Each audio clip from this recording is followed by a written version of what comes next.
Hello and welcome back to the channel. My voice is still a little bit weak and hurts when I speak due to all the Christmas celebration, but I could not wait much longer to bring this big giant to the channel. ARCS, Conflict and Collapse in the Reach.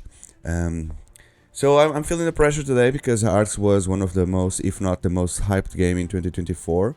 So feeling the pressure over my shoulders to bring you this game. But let's try, let's do it. Leather games for 2 to 4 players, age 14, up to 2 hours, maybe more. It's when you hear about the game for the first time you hear the explanation, it sounds like a complex game. But then when you start playing it, it's not that complex. It's not that complex. And I'm going to give you some insights on how the game is played while showing you what is inside. ARCS. Long ago, the rich thrived, but our ancestors failed us, and I fear we're no better as we wrestle over the galaxy's edge. Can we break the cycle? Can we build something new? Okay, I don't recognize what's being written here, because the only thing that I recognize, and probably you also do, is the artwork. Is the same kind of artwork from games like Root. But people, but when people see a leather games, sorry, they think, or to try to compare immediately with Root. It's very different. So don't use Root as any kind. This is not like Root in space. It's something else. It's something else. The thing that I can compare the most as being similar, and this is going to sound very stupid, very warning, this is going to sound very stupid, but it's my immediate comparison in this game. Part of it, you play like the regular card games, you know, that old people play in the parks, when you need to have the four suits and you need to correspond with the chosen one, the one that is a trump card, etc. So there's a big part of the game mechanic that works like old people's playing cards, like hearts, etc.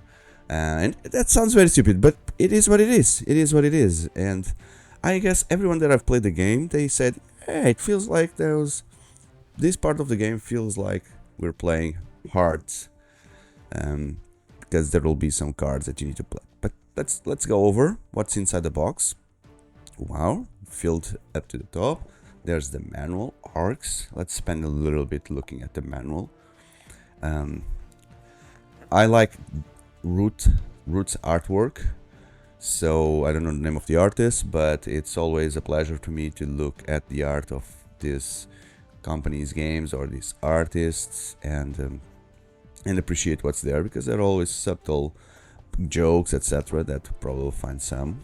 Okay, so in the game you will have specific actions that you can do when you play a card, and then there will be a active player that has an initiative, and you will decide the action, and then you can follow or do something different. Okay, which I'll show you how it goes.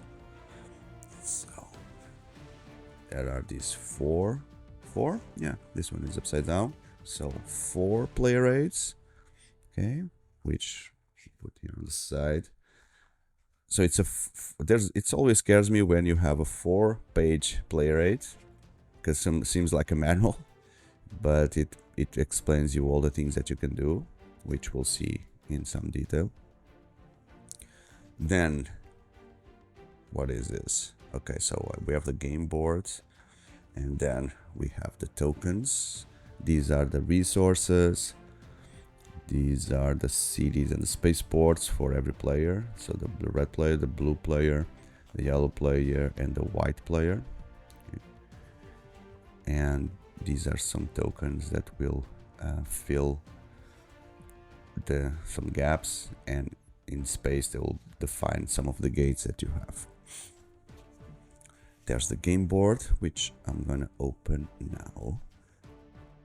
So I've opened the map.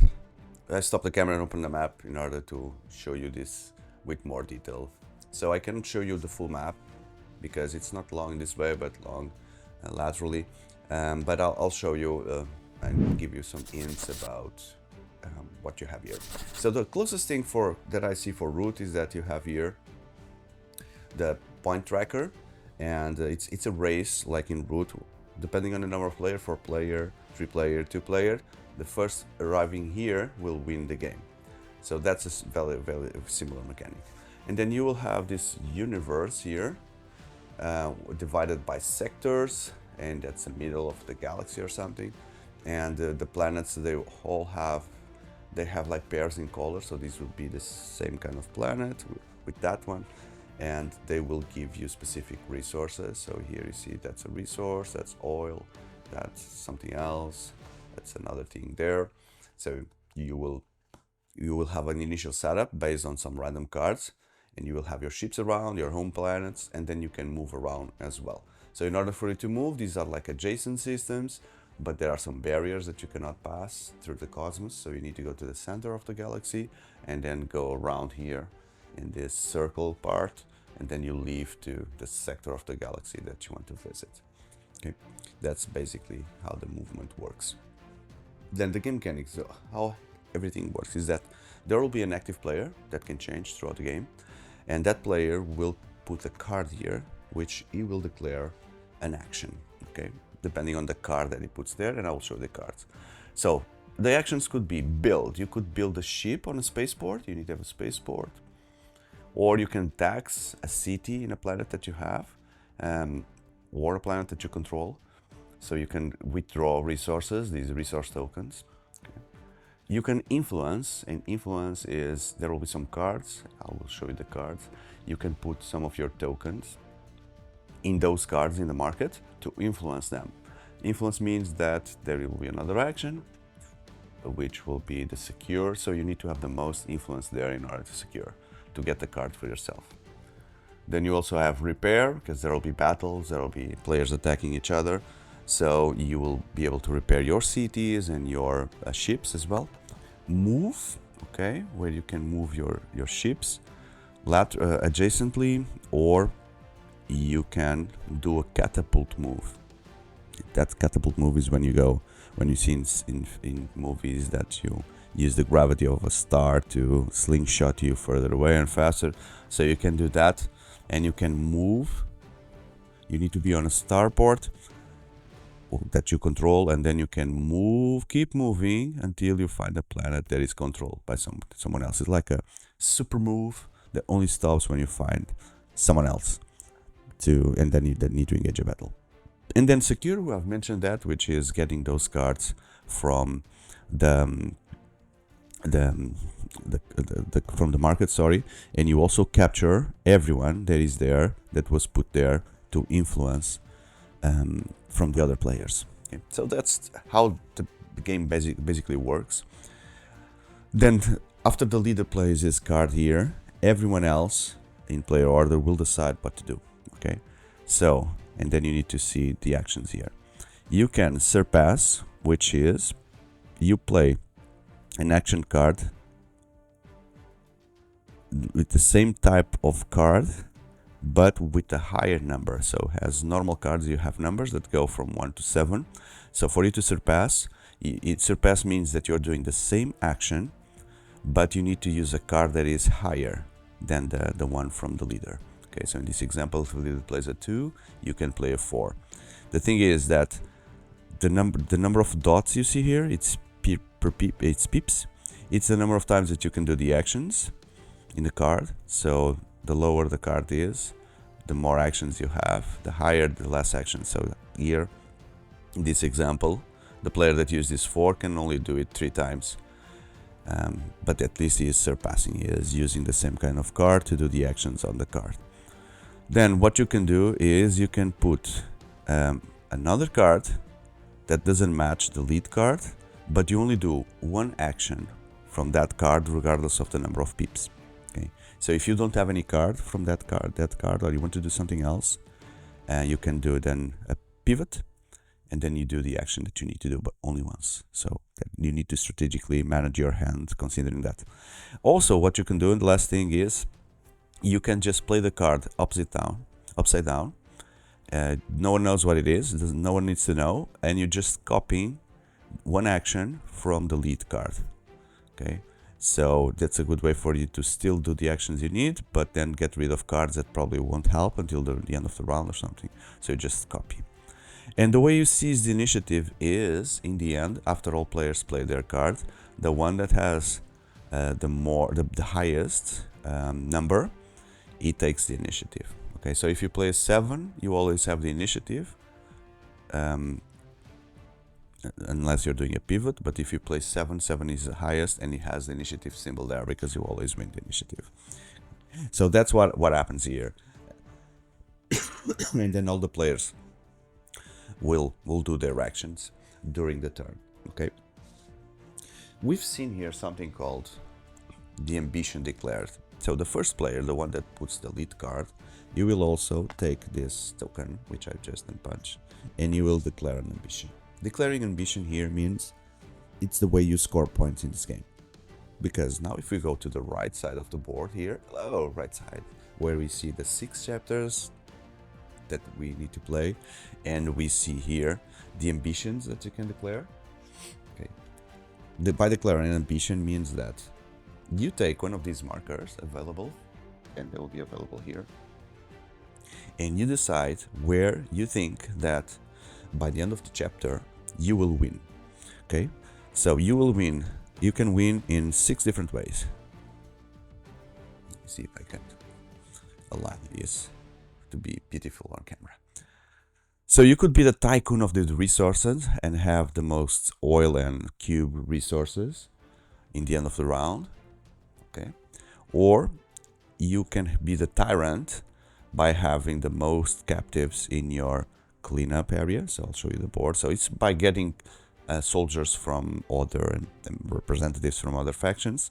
You can be the warlord by having the most trophies in fight. So trophies come from destroying ships, destroying buildings. So you could try to be the warlord. You could be the keeper, which is trying to have the most of this resource, which are called the relics. If you hold the most relics by the end of the chapter, you will get the points there. Or you can be the empath, which is holding the most. This is called a psionic resource as well. So these are very similar. And similar to this, to be honest, but this one you count 2, and here it's single resources. So 3 consider resource focused objectives, more on the card objective, more on the fight. That's the 5 objectives that you see here. Sorry, my voice. And one thing that is very strange to me is it says 2, 3, 4, 5, 6. I don't know what these names represent, as these numbers represent. Where's the 1? Where's the 1?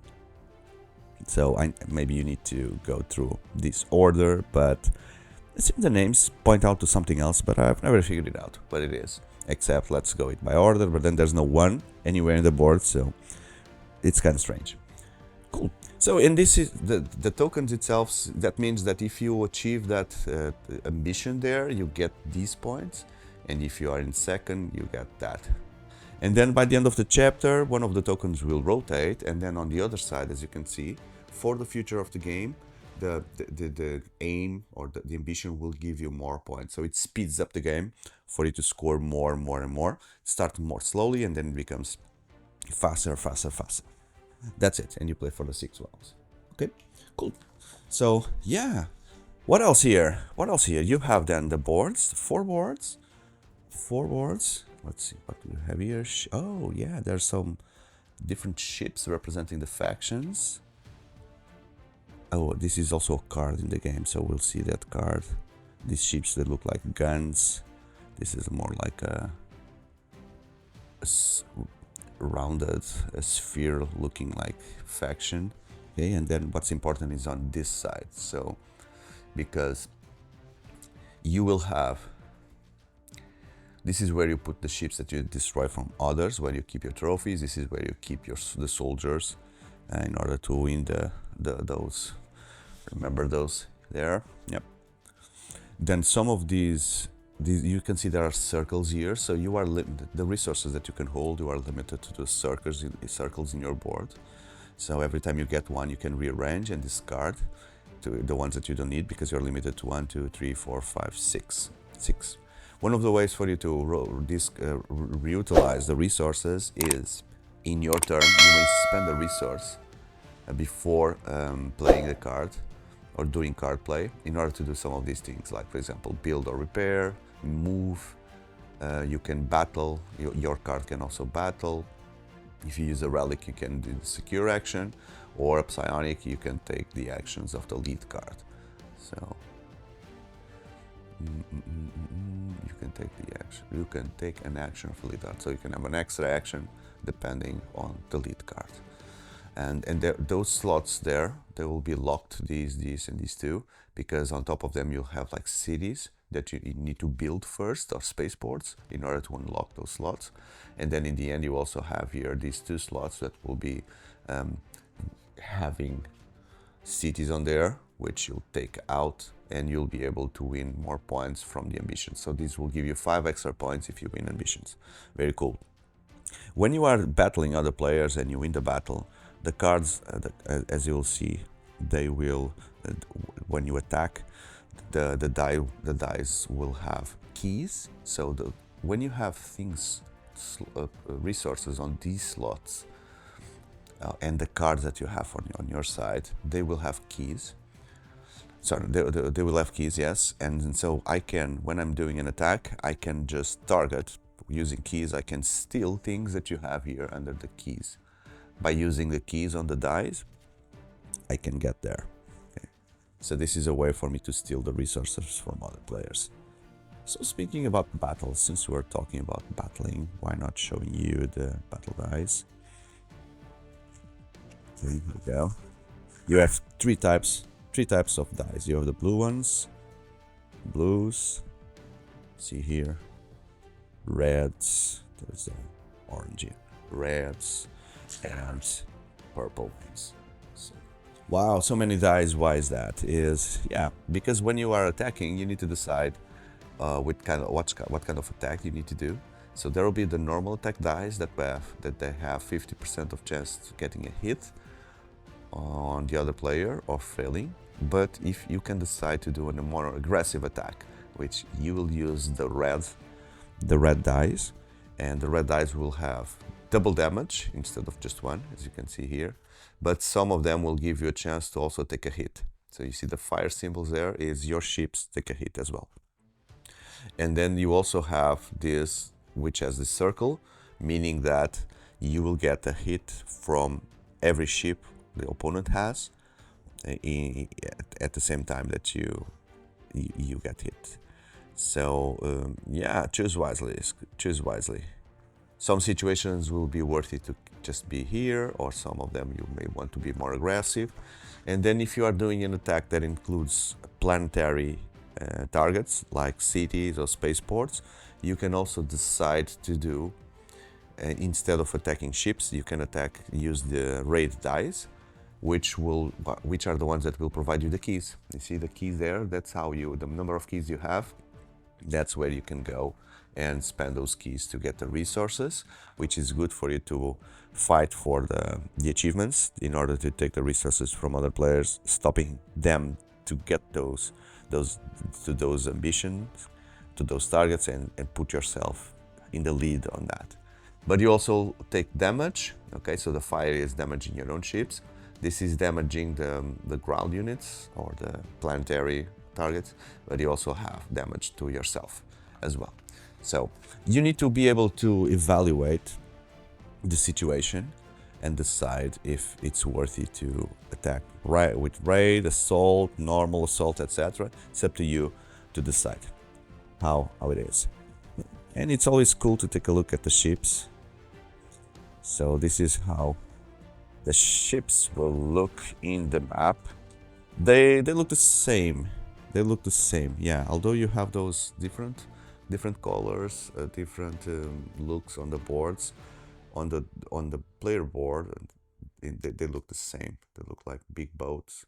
They look like cargo ships or oil tankers, but in space. See, and they have the same shape. They just change the color. That's it.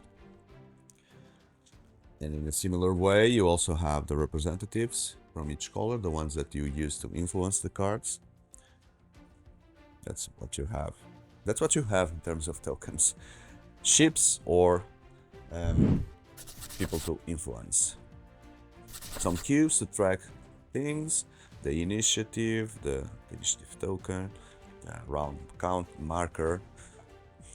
And the box also brings here,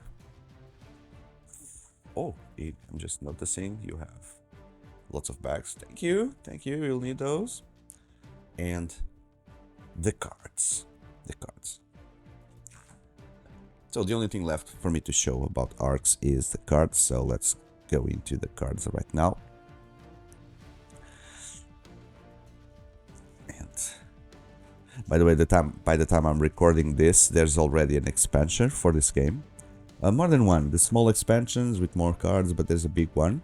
And the expansion costs even more than the base game, so I'm not sure what the marketing strategy here is, but I don't know what that expansion brings, but it's being sold at a price that is completely crazy.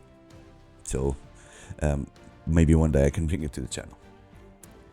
I'm just going to lower the camera. Give me just 1 second here, because I still have the high camera for the player board, and we don't need that anymore, because we're now going to focus on the cards. Okay, so these are the playing cards, the ones that look like the old people card game. So number 1, 4 pips, and it will allow, this is a construction card, so the orange will be the construction cards. You can either build or repair this number of times. Okay, and there's no repetition, so there's only one copy of each card, each number. So you know, if you have the 7, no one else will have a card as high as yours. But if you have a 1, you know that there may be all these numbers. Okay, so 1, 4 pips, 3 pips, 3 pips, 2 pips, 2 pips, and just 1 pip. But it will give you the initiative. Okay, and you also know there will be. Oh, see, now I'm getting something here. Remember the numbers? Remember the numbers we saw there? So those numbers are associated with the cards. I see it now. Yes, so construction, there's no 1 there. No 1, because there was no construction. But you can see that if you're using a card with 2, this card will be... why is this card related with this, the number 2 goal?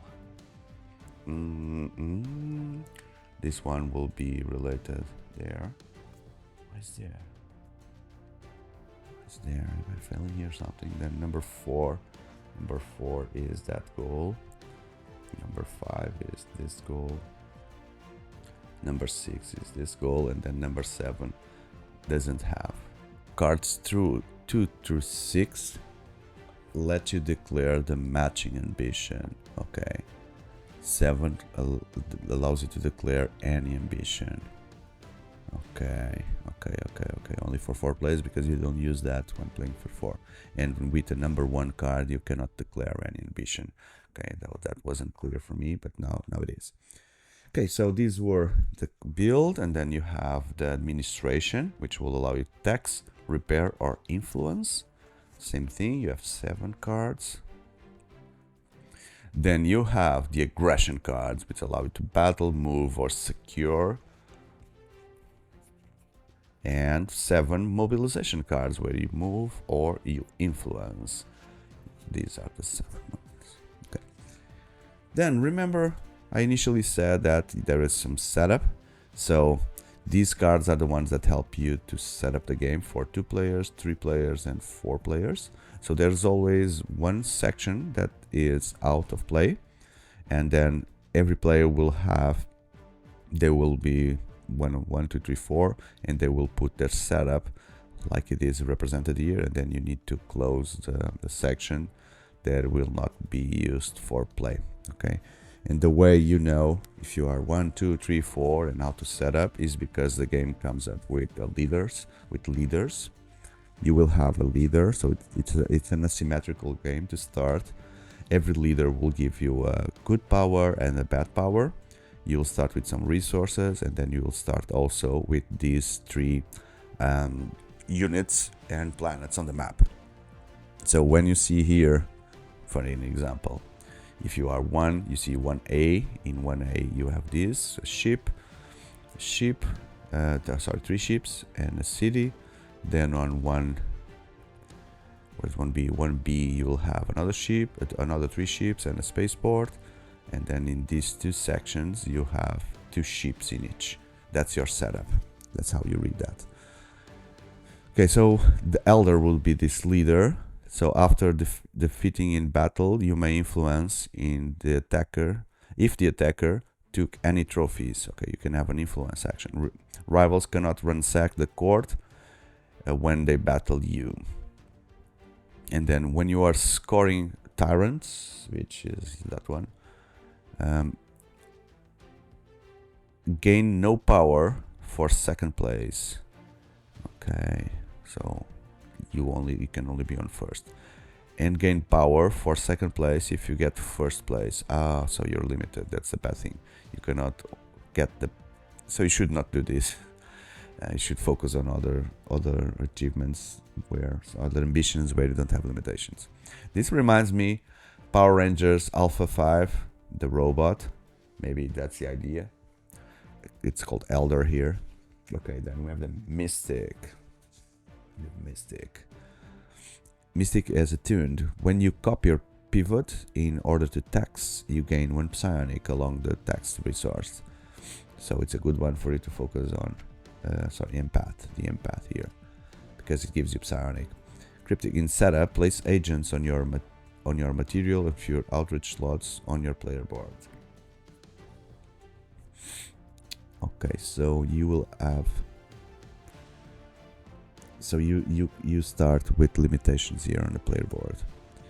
Agents here, meaning that you cannot use those as actions.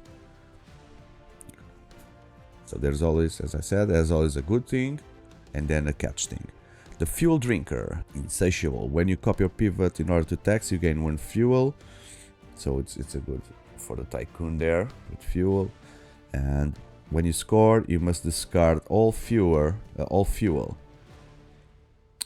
if the tycoon ambition was scored. So then you lose all the fuel. Upstart. So those are the big ones and the small ones. You may declare, when you declare an ambition, you may gain any resource. Ooh, good, but then you can only tax loyal cities if you control them. Okay. You can only tax loyal cities if you control them. That's not a bad pro, because in order for you to have a city that you don't control means that another player must be controlling your sector, more ships, etc. And that doesn't happen that often, right? If you have a player with is trying to get to your planets and ships, you probably will destroy it fast or fight against it. So the majority of the game you will be controlling your own cities. So this doesn't affect you much. So that sounds like a good elder.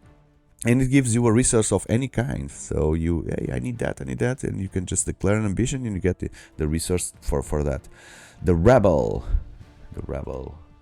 is like sitting on a space chair with a machine gun that you barely see because it's in the dark against the dark sky, but he is committed.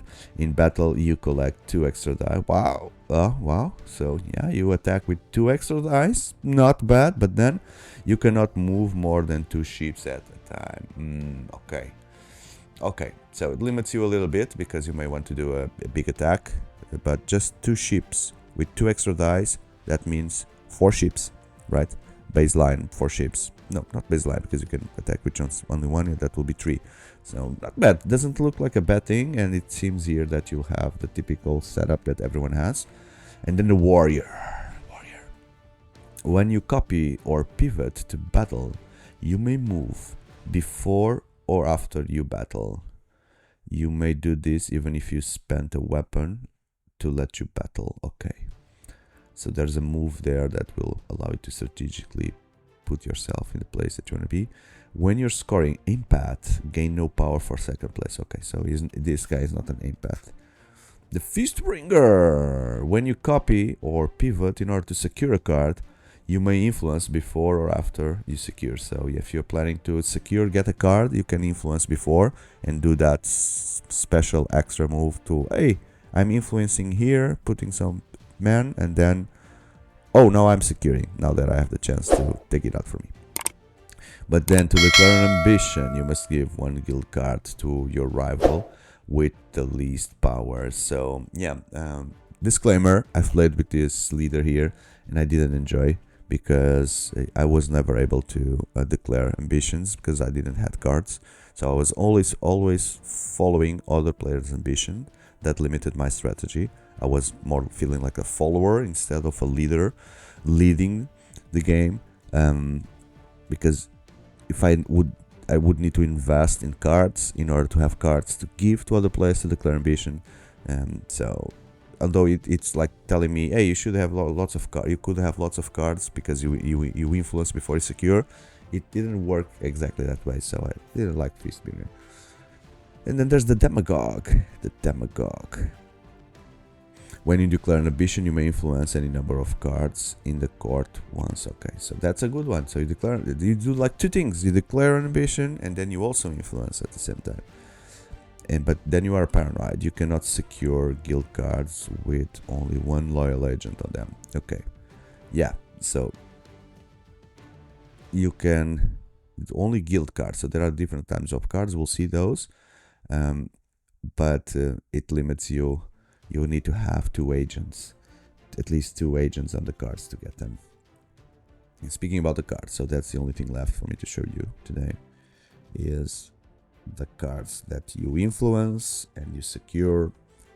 And this is where we have the most interesting artwork pieces here. So you see the keys, that's the number of keys you need to have on your dice in order to steal this from someone.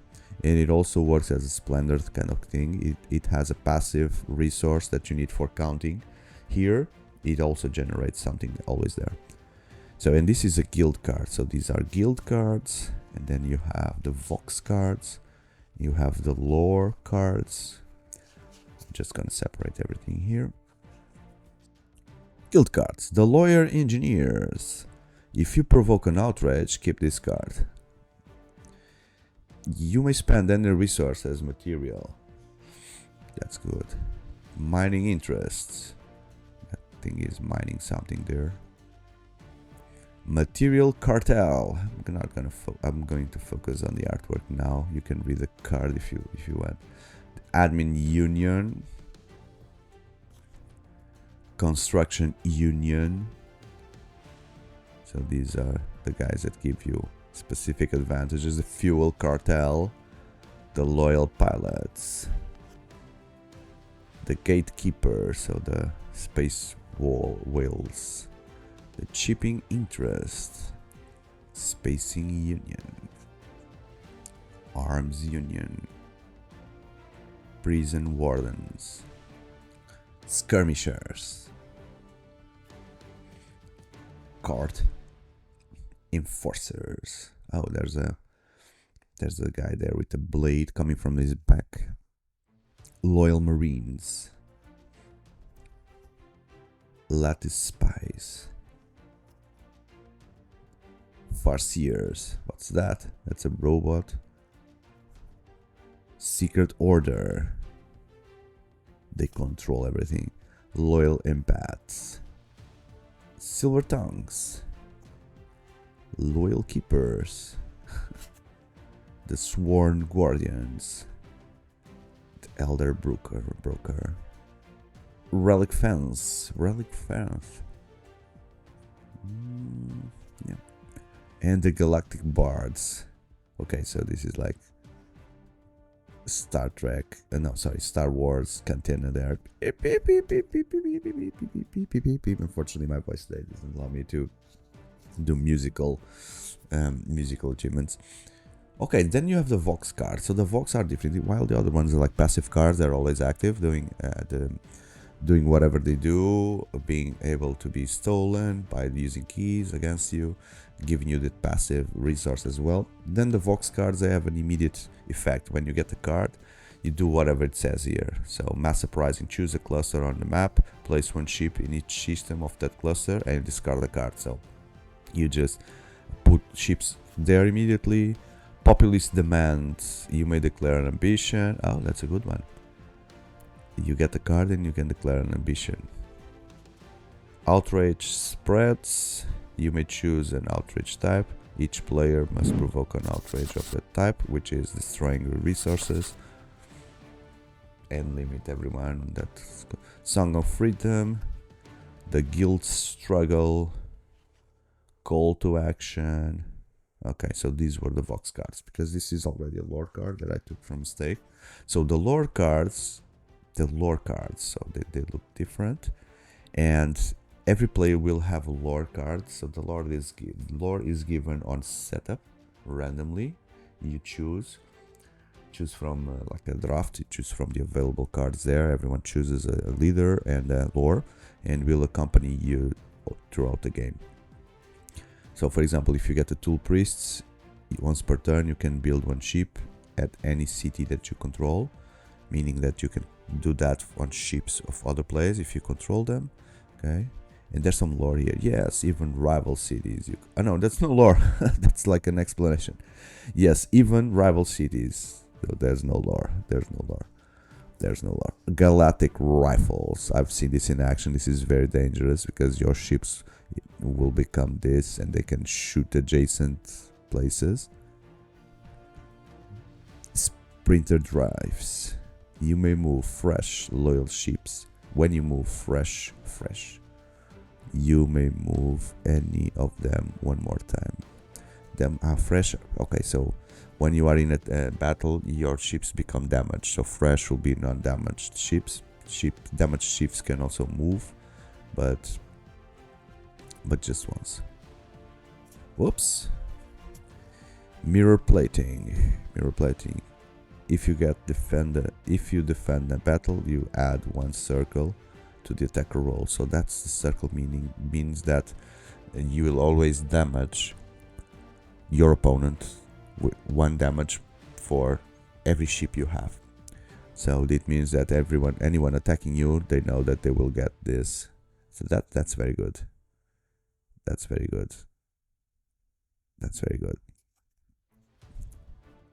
To make other people don't attack you. The hidden harbors. You always build ships fresh. Why is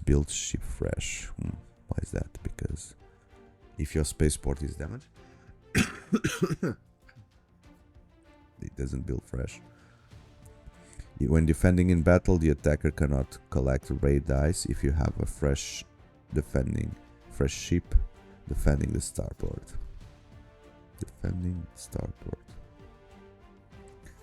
Signal breaker.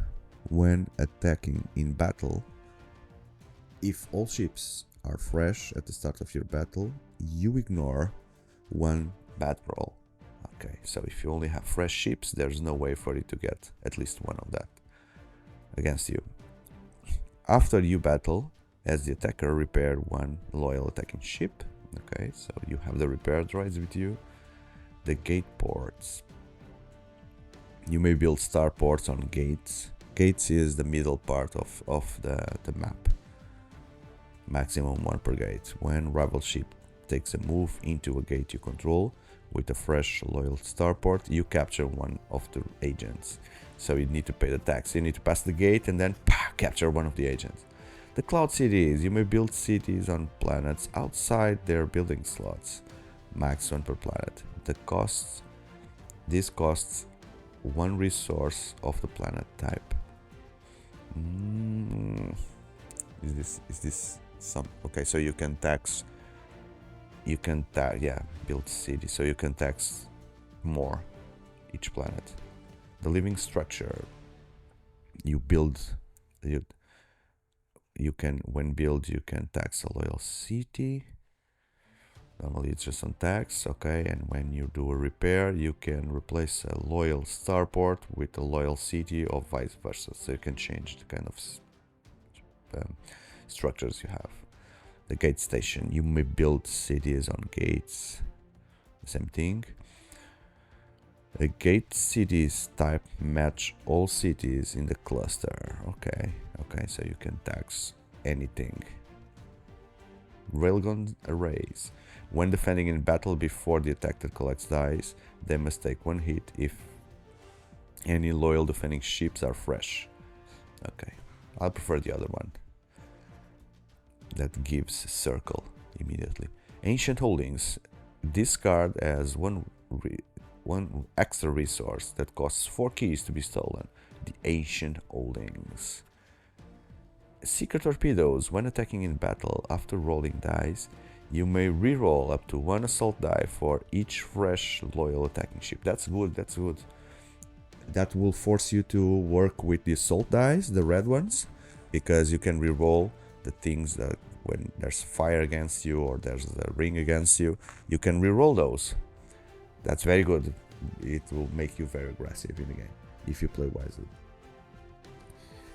Well, guys, that was ARCS. That was ARCS, the base game. I hope you like it. If to the point that you consider hitting that like button and subscribing. I have a full playlist dedicated to major board games out there, showing you everything that is inside each of those boxes, as well as the major card games. And recently, by the time I'm releasing this video, I'm also releasing content, a podcast that I've created called Table Talks, where I'm speaking to people from different areas while playing some games and get to know their stories better. So I truly believe you'll find interesting content in the channel to consider subscribing and be part of this community. Thank you very much for that in advance, and I hope to see you in the next videos. Goodbye.